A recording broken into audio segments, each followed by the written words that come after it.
One of the things that I read fairly often, because I'm sort of straddling both worlds of being involved in a lot of modeling stuff, not, like for my appearance, but digital modeling, as well as still like friends who are very much hugely into the amp world, is that people say things like the audience will never know the difference and stuff like that. And I think actually what we're really concerned about with this digital modeling stuff is a question that I got asked by Trey Alexander. Now, Trey's a really cool guitar player, and he sent me a video of himself playing with a 2-Rock and a Victory amplifier.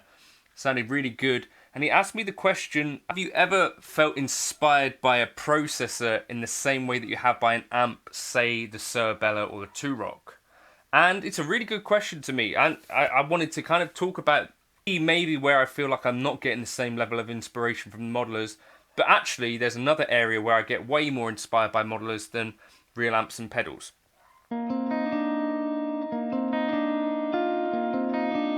This channel is supported by TrueFire. TrueFire is an online library of lessons from some of my favourite players. There's thousands of lessons on there. You can use the promo code JNC40 to get 40% off of any of their courses.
So for that introduction there, I was actually using some Fractal presets. Now I think this is an area that Trey has investigated. He's got a Fractal modeler, I believe, and he's, a guy that clearly has had some struggles going between modeling and the real amp. So I guess first of all, understanding what it is that people really get out of a real amplifier is important, because I think there's like that Jim Lill video about, people have never, what was it he said, without a microphone, like an amp in the room doesn't exist, like that kind of idea, where it's definitely not really true of a player, and it's definitely not true of like a medium to small size venue. And that's really what most of us deal with, right? Most of us are probably playing either in a bedroom or a club or a medium-sized venue, where you really do notice a big difference, I think, between having an amp there on stage or not. It's a huge difference, and a big difference for the audience as well.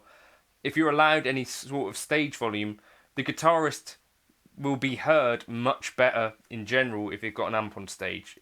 I'd say in the main, that will be a big difference generally. If it's just going through the PA, you might be able to hear the guitar, but you'll probably be able to hear just the guitar, or you might be able to hear the vocals and keyboard and stuff like that. It's kind of like a bit of a trade-off where it's a really difficult balancing act, unless you've got a really talented sound person, to actually get the trade-off where you can hear the keyboards, because keyboards are quite a full spectrum kind of instrument, guitar is as well, and then vocals as well, which are probably the most important thing most of the time.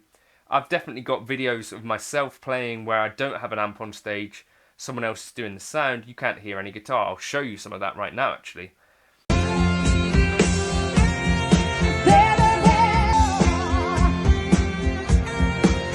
So that for me is the least inspiring situation to play in, where you can't hear any guitar at all, where you've got nothing in terms of being able to hear anything. You can probably hear drums.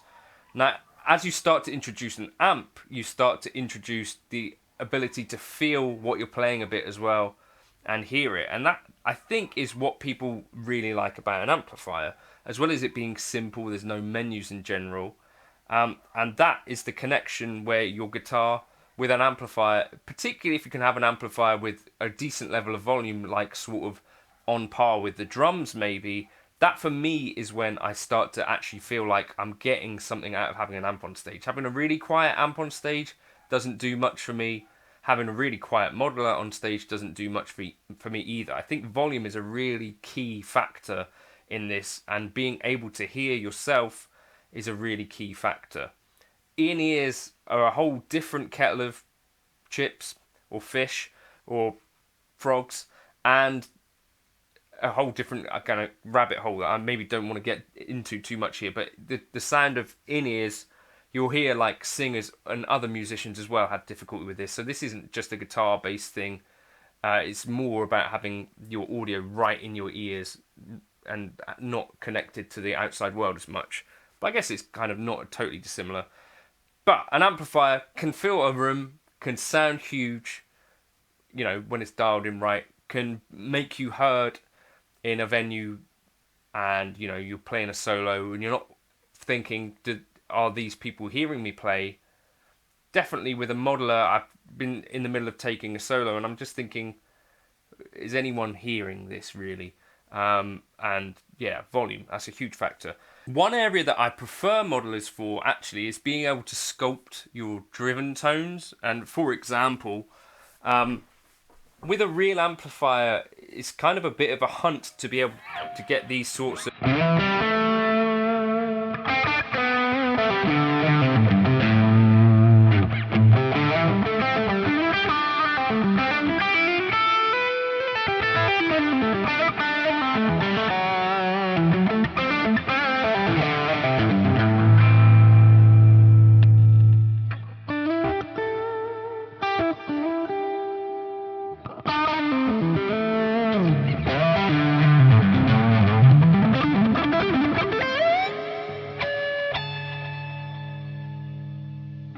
Anyway, so yes, you there are certain amps that can do that sort of thing, like Mezzo Boogies and that sort of thing. But typically, I found that in that case, you're then starting to think about trade-offs with effects loops. You're thinking about multi-channel switching amps and all that sort of stuff, and it's a different kind of thing. I feel like I'm more comfortable sculpting a lead tone that I'm happy with in the modeling world generally, right? Versus in the real amp world, I think I'd be stacking a couple of drive pedals for that sort of thing, generally. So in terms of where I find more inspiration in the modeling world as well with the processor is definitely in terms of effects. So I'm not someone who really gets much in the way of inspiration out of effects pedals too much. They kind of are a lot of admin for me. I do get tons and tons and tons of joy out of just dialing in presets with just a modeler. I'll show you, I guess here, I'll clip in kind of some of my favourite tones ever.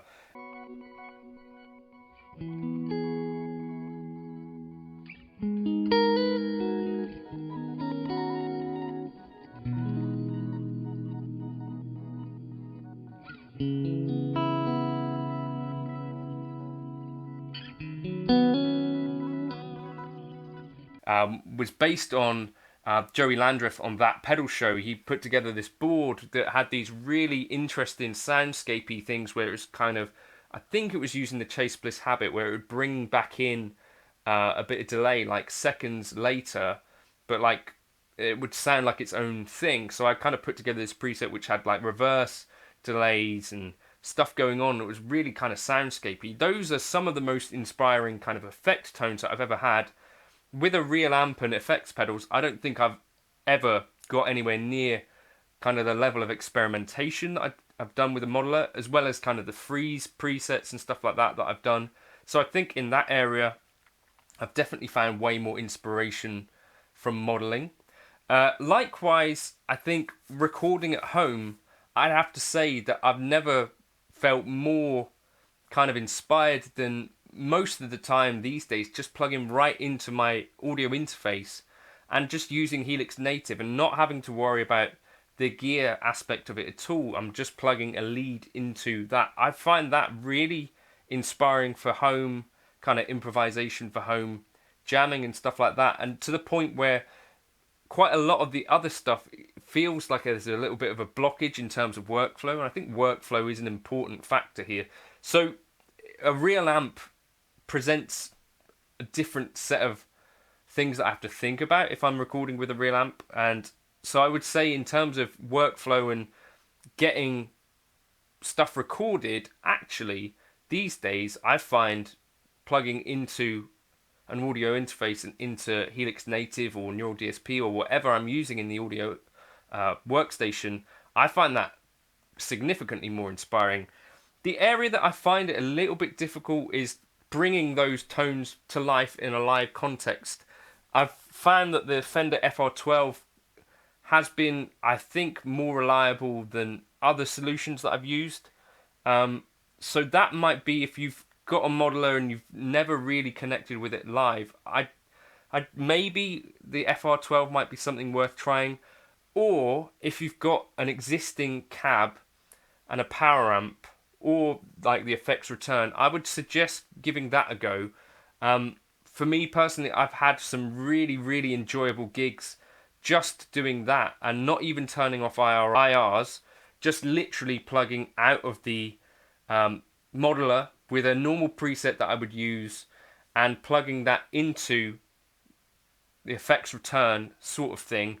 I think my best results have been with the Henriksen Bud, which is, I guess, solid state, and then plug that into my Mesa Boogie EVM12. I had a lot of fun with that and a lot of success. Equally with the FR12, the Fender full range flat response thing, I've had a lot of success with that in terms of getting something which was inspiring to play. And the real key with that, going back to where we started really, is about getting that at a volume which is going to kind of compete with the drums. If you have that at a quiet volume, it really doesn't do too much in the way of making things feel inspiring for me. I think quite a lot about this guitar thing and feel of an amp and all of that stuff is about having a decent level of volume on stage if you've got a drummer.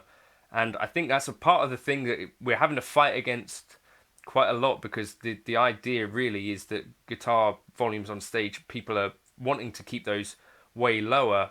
And I think that is a little bit of a tricky thing, and making a modeler feel good at really low volumes is going to be really tricky, I think. So that is the area for me where I still have a bit of trouble with that.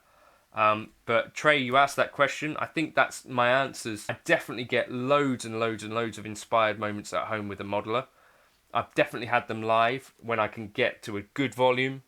But also the amp stuff, I think if you're used to playing with an amp live and there's no reason that you necessarily have to switch. So, if you've tried it, you've given it a go, you've given it a good faith effort, then, your amps still work. I still gig with an amp occasionally when I get the opportunity to, and certainly in a medium-sized venue, I'm more likely to take an amp than not in a lot of circumstances. It's more cases where I know there's going to be a limiter, or where I'm going to have to go direct to in-ears, that I'm taking the amp out of the rig. That's kind of where I'm at. Let me know what you're doing in the comments, and let Trey know what you're doing in the comments. Go check out Trey's playing, and I'll catch you in another video soon. Cheers.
bye.